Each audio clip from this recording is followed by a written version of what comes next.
I messed up, and I wanted to use today's video as a way to apologize. I never should have said those things I did, and I promise you I'll do better from now on. If you're unaware, a few videos ago I said some things that, looking back, I wholeheartedly regret. It was the rock type moves video. I said that Splintered Storm Shards was the signature Z move of Dusk Lycanroc, but I was wrong. Any Lycanroc form can use it. Any of the other two. I guess I was too excited. I did my copy pasting without checking multiple sources. Maybe I thought, it's just one move.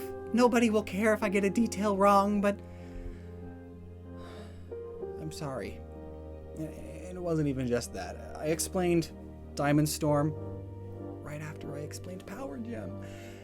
Even though they are different categories of moves. One's special and one's physical. How did I not see that? I was just so excited while organizing the moves in a nice order that I put the two gem-based moves next to each other. Which was wrong. And unfortunately, as per usual, I missed a few words, messed them up a bit while I was recording, and it modified some meaning and bad grammar and... But the most egregious thing of all is I said Stealth Rock hurts Pokemon's feet. But it's not just the feet, it's other parts of them too. I am so sorry I messed that up. I know that I sometimes leave mistakes in my videos on purpose to get more comments and dislikes out of people correcting me, which then bumps my videos up on the YouTube algorithm more, but I guess this time I took it a step too far. I made a mistake that involved a fur-bait Pokemon. I thought I was the master of this mistake-leaving strategy. I've been using it for years. I've gotten relatively good at it. I don't even have to think about it anymore. The mistakes, they happen out of nowhere. And even despite our videos getting at least 5 million views each and having more subscribers than there are people in Sweden, I haven't done the smart thing and gotten a full team of writers to triple check every detail yet. And I'm sorry. That's on me. This has been a challenging lesson that I've learned the hard way, but I've learned it now, and will be better in the future. I'll be taking down the old Rock Moves video and re-uploading it with these repairs made. Thank you all for the support as usual, and thank you for giving me the chance to make this up to you, and for giving me the opportunity to increase the Rock Moves video ad revenue by having an excuse to re-upload it again. Every penny counts as we enter these next few months. Thank you for understanding. Now then, it's time for the annual update video! Oh, yes! Yeah! I'm so excited! And also, it's 2020 now, and that COPPA thing to protect kids, how'd that go? I don't know. I'm recording this way before I've heard anything about it. Honestly, though, after the FTC came out and clarified a bunch of stuff, I stopped worrying so much. But I'll let the text below, or maybe a future me, explain my updated thoughts about it. Now then, it's 2020. Where are my teleporters? Eh? Gimme. So last year, 2019, we did our first year of almost entirely Pokemon videos, and it worked out super well. This time, last year, things were super shaky, and a year before that, they were even shakier. Like, each time I was more and more like, this is gonna be the last year we're doing it. There's no way we can do this for another year. But I'm excited to finally see some more stability, and fingers crossed it stays that way. Honestly, the Pokemon Dexit controversy made me really nervous about it. Like, oh great, what a perfect year for me to go shoulder deep into Pokemon. I mean, looking back at the last year, we had over 100 new videos, as usual, but only, like a dozen of them weren't about Pokemon? I've learned that YouTube really likes consistency. I mean, the few videos last year that actually flopped were either not Pokemon related, or they just weren't our usual style. Like, it had me in the thumbnail instead of just more clickbait. I honestly have a love-hate relationship with clickbait. On the one hand, it's fun and hilarious, especially when you do it ironically, but at what point does it stop being ironic, you know? But it's also annoying, I get that. But every time I don't do it, the video costs more to make than it winds up earning, sometimes significantly. So, like, I have fun making them, and if I don't, I get screwed. So there you go. A lot was learned this last year, including just how much plans get screwed up. Like, if you go back and watch my 2019 update video, which I do not recommend, that guy's terrible, I outlined what I figured the year was going to be like, and, well, one of the things was me going to finally start the process of reviewing every Pokemon game, featuring comments and frequent appearances of Maxwell, the skeleton mascot character we got, because, like, we kind of stopped using him because we were going to save him for this series, but then that series never started. Yeah, that series and also Maxwell kind of got wiped from the face of the earth. Now he just appears now and again as a cameo, but he doesn't speak. Because every time I did, too many of you f***ers would stop watching, damaging the video's average watch time and making YouTube not recommend it as much. Apparently, an angry cartoon skeleton is too cringy, which is funny coming from a Pokemon fan past their teens. Anyway, we were planning on him being sort of segregated to his own series where I review every Pokemon game, starting, of course, with the more obscure ones, and, like, review is kind of loose, really. It's just like we talk about. Anyway, that series was planned for last February, and it is now the following January, so, wow. Speaking of planned things not going as planned, we started a second channel, and then eventually stopped uploading to that, too. So what's up with that one? Well, I actually have an excuse this time. I mentioned it in the comments and Twitter before, but basically I got really, really sick. Like, really sick for quite a while, and I couldn't work on it or Gnoggin. So we went through all the videos that we already had recorded until it eventually ran dry for both channels. And since that channel doesn't earn any revenue yet, Gnoggin earns all the revenue. We had to focus on Gnoggin to get more videos ready for it ahead of time. But once we have a backlog built for Gnoggin, then we can start working on Azoth some more. You know, like, we'll get on that right after summer. I mean, summer is a big revenue generating time, so we did the big special Dragon Month and Fairy Month, so we got to focus on those months. And then we'll get back to Azoth, so September. And right before September, the Pokemon Company approached us and wanted to sponsor/commission a bunch of videos about Pokemon Masters. I mean, this is a chance for us to actually work with the Pokemon Company, an official Pokemon game. Like, we get early access, and they paid us.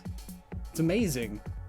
I mean, sure, it's a spin-offy mobile game, but I'll take any opportunity like this I can get. And that took our September, so we'll start working on Azoth again in October. Or, wait a second, October, December, that's the big Sword and Shield hype season, and it's also going to be the really big months for ad revenue again, so I guess we'll wait. Guess we'll wait till next year to start it up again. And here we are. But don't worry, we actually have been slowly, like really slowly, making a few videos for it behind the scenes. Even got a new editor specifically for it. We want to wait until we have maybe 2 months worth of videos ready for the second channel before we start posting to it again, but it is happening. The long-term goal is to eventually bring it up to Gnoggin quality and standards, which only means occasional mistakes. So that's happening. Let's see. I mentioned the Dragon and Fairy month we did last year, and that was super fun and proved out to be super successful. Huge thanks to everybody who bought some of those limited time t-shirts. So this summer we're going to do 2 themed months as well. And since you're watching an update video of all things, that means you care. Thanks so much. Which means I'm going to tell you what they are. One of them is Eevee month. Not sure about the other one yet though. Right now we're thinking just a big timeline/lore month, like a prehistory month. We'll see. And oh, look at my wrist, it's AMA time! I asked my Patreon supporters to ask me anything for this video, and it's time to get into those! Zakanuva asked, what is your favorite aspect about Pokemon, and does Sword and Shield adequately deliver on that aspect, why or why not? And for me, it's always the world and the design inspirations and just all of the creativity involved in making Pokemon and making the world what it is. You can learn a ton of history and science behind everything that they do. I mean, that's what this channel is. It's all about that. And I do have fun sort of just mindlessly playing Pokemon too. It's relaxing. Sword and Shield itself did engage me enough. I mean, it's the first time I've actually bothered completing the Pokédex since Emerald, which also had around 400 Pokemon. Maybe that's the perfect number for me. The wild area is a big step in the right direction, but I just worry Game Freak is holding back way too much, especially in the story and lore department. It felt a lot more nothing than usual. Like, that was the only big disappointment for me in Sword and Shield. It's like, hey, here's a paragraph, here's like half of a page worth of lore. Matt Marlowe Jr. asked, I can't find much, next to nothing about this, but other than that space chicken, what other stuff is there in Sword and Shield that ties with Pokemon theories and myths? I feel like Sword and Shield lack depth compared to any past game. And yeah, same as before. Swoosh's lore and myths were pretty shallow. Maybe the shallowest since Gen 1 even. We are still digging, of course, and have videos planned on it though, so sit tight for that one. Olakan asked, what is your favorite video game character? Probably a human. Jokes aside, that's a big question.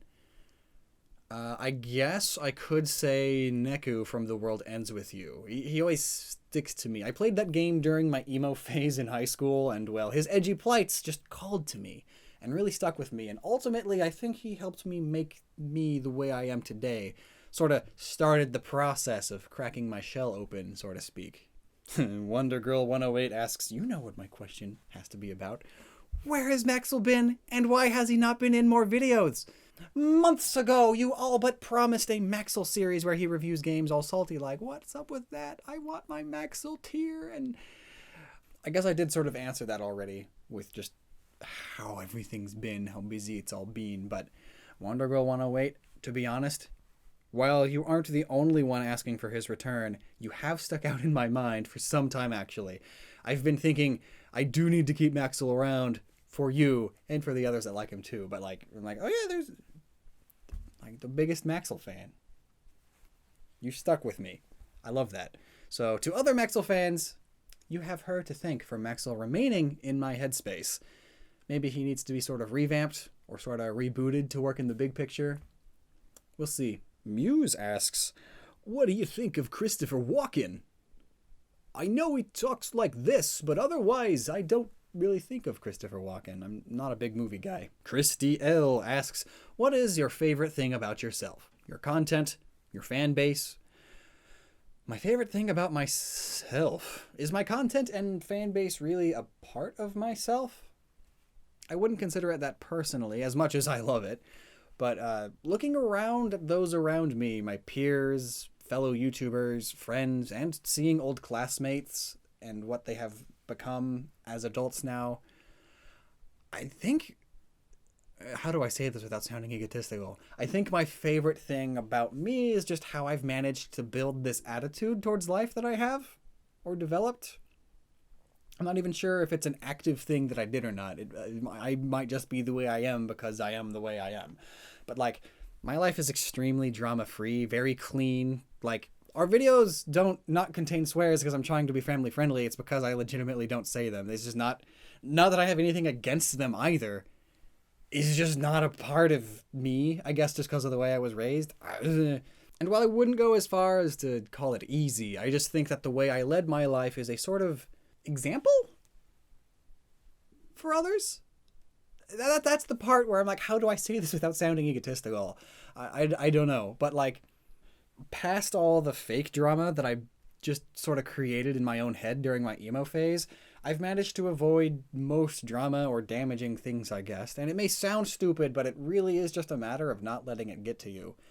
Don't do drugs. Don't drink in excess. If there's drama in your life, there's a good chance it only seems that way because you're making it out to be like that.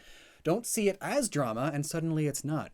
Getting legitimately angry about something, it means it's not worth your time and energy. Get it out.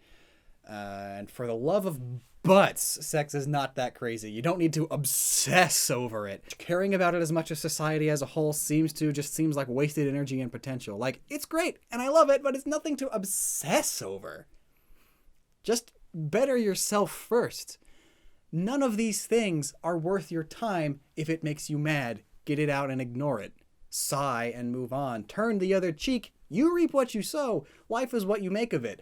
I don't know, man. I guess what I'm trying to say is that my favorite thing about myself is how I've grown to be who I am today, which is a balanced guy who knows how to put things in their place and strive for self-improvement and the improvement of those around me. And in doing that, that does mean asking for help when it's needed. That is sometimes the hardest lesson to learn. Maybe this is all a bit of white male privilege talking, but hey, it is what it is. And life won't get better by complaining. Anyway, before I get in trouble, next question. Maybe not as heavy of one. Morgan Edwards Lewis asks, what project on the channel or otherwise have you had the most fun working on and or the most rewarding? That's actually a really hard question because the answer keeps changing. Like, every new big project we do becomes my new favorite. I loved the end stuff we did forever ago. Loved the theme months that we just did last summer. I'm loving this new just digging deep into single Pokemon thing we've been doing. It's great. And I'm way looking forward to our next projects. Zeusy92, have you played a Pokemon fan game, or any fan game in general? If so, do you have favorites? I have played a few randomizers and Emerald 365, and the only real fan game I played was Pokemon Black, like before there was an official Pokemon Black. Oh man, that was way before I even did YouTube, though. I didn't really like it enough to finish it, though. Dirakia asks, if the algorithm and everything around it were to suddenly vanish tomorrow, how much and in which direction would you change your content? Honestly, as much as I love Pokemon, I don't think I want it to be my main focus forever. Which is why we started that second channel in the first place. If the algorithm didn't matter, then I'd just post those videos onto this channel too. And just make it a, this is my channel, where I post all the stuff I make kind of thing. I don't know, I just want to be a goofball that happens to share new information with people, you know? Which also goes into the next question by Math Physics Nerd. Do you think you might consider merging Azoth University slowly into Gnoggin to diversify the content? I ask this considering that video games might be getting much tougher to make videos on soon, given the state of YouTube. I still wouldn't, just because of the algorithm. And also people, honestly. I've noticed that, like, a lot of YouTubers blame the algorithm for everything when really the problem is just people. Like, the individual subscriber. Both the algorithm and people tend to like channels that are focused, for the most part. What that focus is, though, differs from person to person. For example, the reason JonTron and MatPat and other such channels can basically do whatever they want is because people don't watch them for the specific content that they cover. They watch them for them. Their personality, their sense of humor. They can do literally anything, and it'll be big. And I'm sure that somewhat applies for some of our subscribers, too, from what I've been told. But I can tell that that isn't entirely the case because I do a non-Pokemon video and it doesn't do as well for the most part. Or if it does, I can look at the analytics and it tells me, oh, it was most of the views are from people who aren't subscribers. So, most Gnoggin subscribers are subbed for clickbaity yet pseudo-educational Pokemon content, and I'm fine with that because I enjoy making it. But for my own sake, both as a means, as a creative outlet, and also as a safety net in case the algorithm really starts pushing gaming further and further to the side, I started Azoth and want to continue it, the eventual goal being that it becomes just as big as Gnoggin, and then we can focus on either one of them as much as we want at any time. Wandering Alfir asks, hey Lockstin, I was wondering if you were gonna do any more Let's Plays in the possible future. Keep being awesome. You too. Oh geez, how long has it been? I've dabbled into Let's Plays a few times before. I think one of those channels is still up, Sultruism, but basically both times I've learned that I'm just not into doing Let's Plays, I guess. They aren't engaging enough for me, which is why I bring Josh along. He's not in here. That's why I bring Josh along whenever we do streams. He's a big writer and editor on this channel too, and he's also the only reason I was able to survive doing the stream of Sword and Shield that we did, because he's very outgoing. I just don't think our Let's Plays were really worth the time that they took. I'd rather spend that time doing more writing and planning and such. So I'm sorry to say, but we probably won't be doing any more Let's Plays anytime soon, or streams, honestly. Oh, I keep saying I want to stream more often, but those urges die off so quickly. I think it's just too much social pressure, too much talking. I have a hard time enjoying a game in situations like that. I guess it's just who I am. And the last 2 questions are diet related, so if you don't care about that, thanks so much for watching, and never stop using your noggin. This year is going to be fantastic, hopefully. We're going to do experimental stuff January through March, like we always do, because videos make so little ad revenue these 3 months that nothing matters. Now then, before these last 2 questions, know that I'm going to do another big health nutrition video, a sort of update / part 2 to the last one I did. I'll be posting it on Azoth first, but I figure it's big enough to also post a modified version of it to Gnoggin. Matt Marlowe Jr., personal question, what motivates you to keep the weight off? Because I know it's hard to stay focused sometimes. I guess, for me, it's just the way that I feel. I feel so much better mentally about myself, but also physically. I can move around more, I'm more energetic, I don't have as many aches and pains. Like, the headaches and the back pain, like, they still pop up now and again on cheat days. So, like, when I'm just on the diet, I don't have, like, any issues. Plus, I don't know, I think I look better. And so I do not want to go back to the way I was before with the constant pain, the sleeping problems, the snoring problems, the adult problems. I don't want to go back. I should have never let that happen to me myself in the first place. It's just, bread was so good and pasta so cheap. I understand why people let themselves get that way, because it's the easy thing to do, but it is not worth it. And honestly, I do sometimes have bouts of depression, for lack of a better word, where I'll drown myself in pizza and circus animals, but it's easy to lose any weight that I put back on. Currently, while this recording is happening, 170 pounds down from my heaviest is what my record is, but I have regained about 15 of those. But that is to be expected when you technically go off keto because of water weight. Carbohydrates are called that for a reason. They are carbons that hydrate. When you start eating them again, they bring a lot of water weight with them. But my endocrinologist and regular doctor were recommending me to lose the last 20 to 30 pounds more slowly because it makes it significantly more likely to stay off long term.